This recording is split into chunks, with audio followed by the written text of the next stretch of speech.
Good morning and welcome to Newsmakers. I'm Chris May. Campaign 09 is not yet over, but Pennsylvania's U.S. Senate race has the pundits looking ahead to Campaign 10.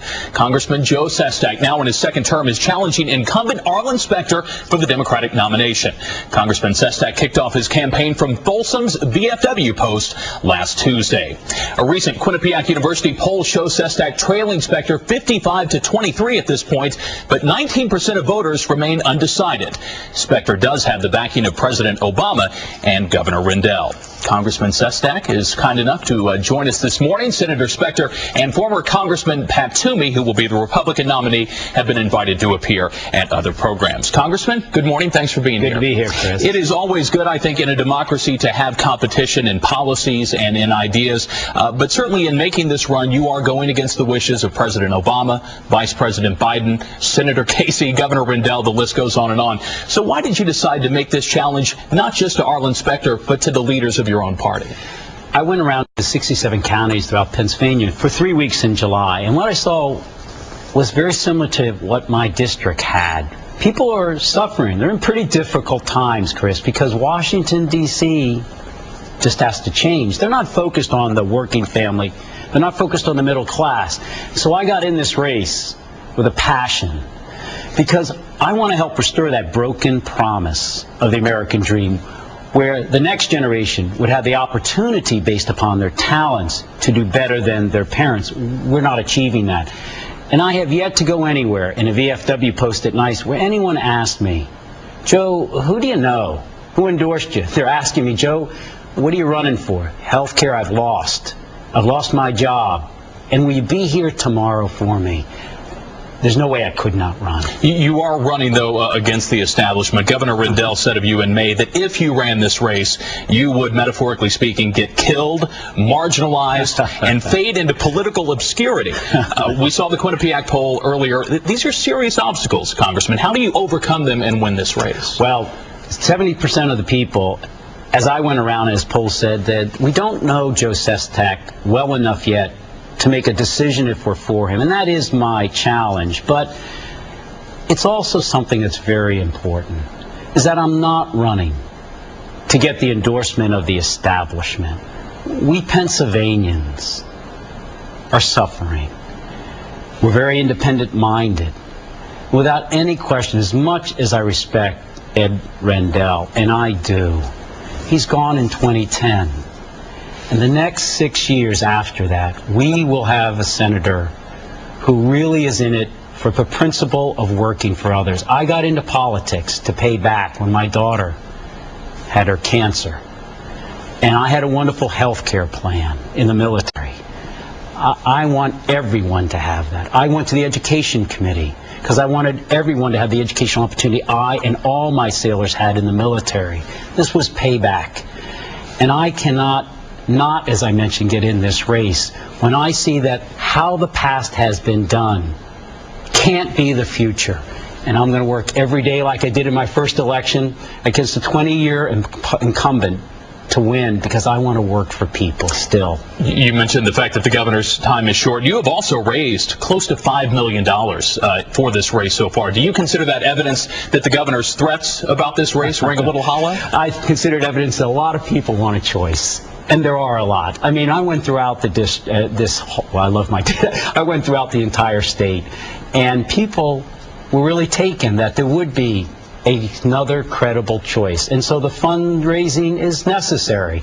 But I actually want to win this by being everywhere. And hard work, principle, honesty, integrity, where principle triumphs over politics. More than anything else, restoring that type of accountable leadership in Washington, D.C., is what I think Pennsylvanians, as I do, want. Let's talk about the idea of integrity. Senator Specter made pretty clear when he announced he was switching parties that he wasn't doing it because of ideology or policy. He was doing it because he knew he couldn't survive a Republican primary. That turned off a lot of Democrats. So I want to put the question to you. Do you respect Arlen Specter? Yes, he's been in public service. And I understand conversions. I mean, I'm a Catholic.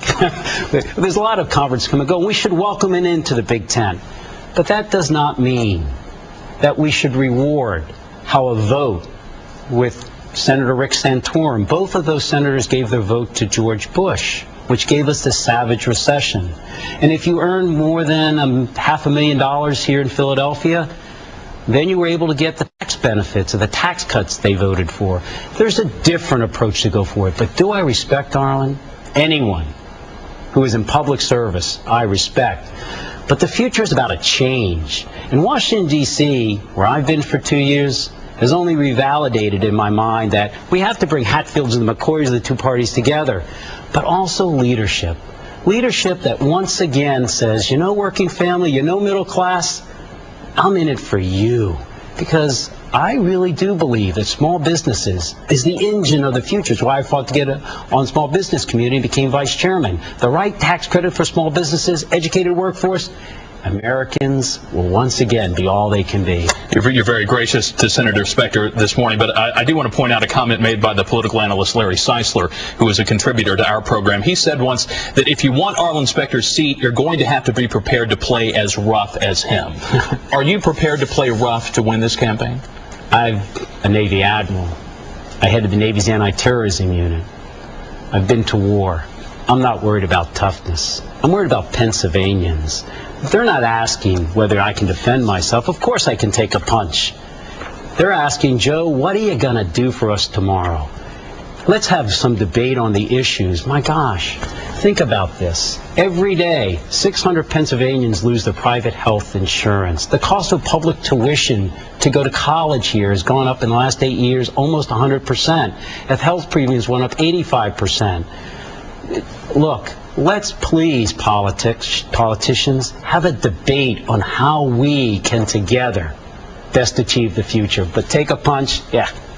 The senator has already thrown a few. I want to put up a comment from his campaign manager. In fact, speaking of you, he says, quote, Congressman Sestak hardly deserves a promotion since he has missed 105 House votes this year, which is the worst attendance record of any Pennsylvania congressman. That is a lot of votes, Congressman. How do you explain that to your constituents? I'm very proud of my hard work.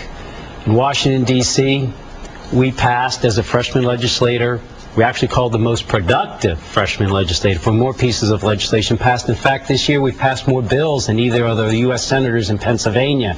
My constituency office, open 7 days a week because my constituents were hurting, have already handled 12,000 constituency cases, more than 3 times the normal congressional office. And with a 94% voting record, no, I work very hard.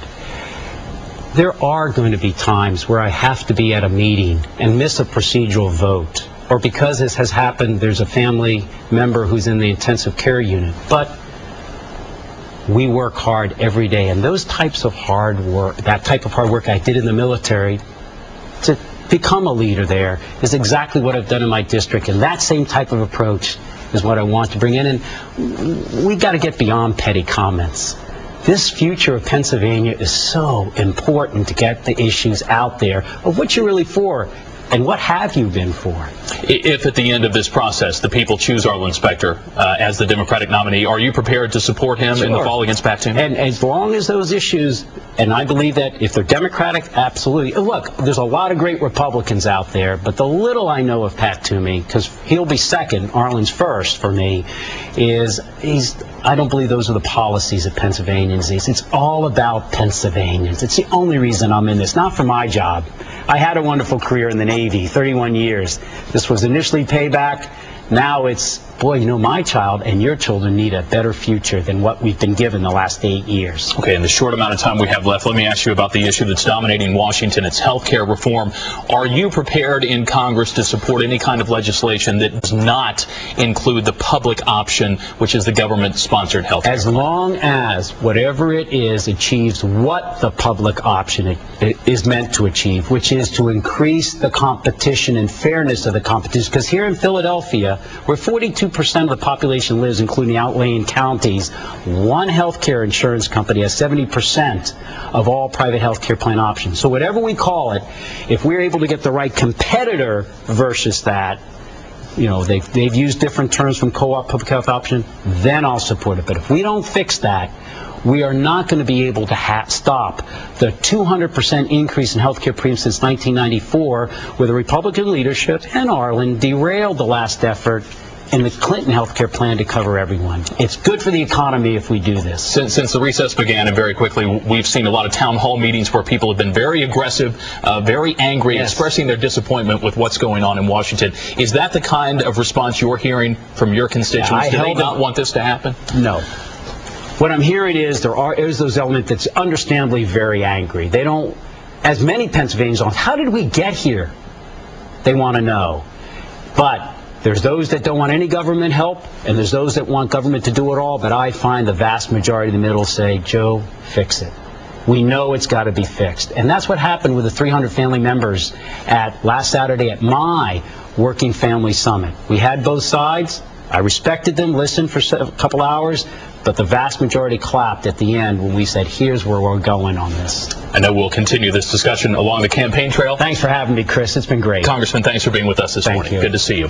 Our guest on Newsmakers has been Pennsylvania Congressman Joe Sestak, a candidate for the U.S. Senate.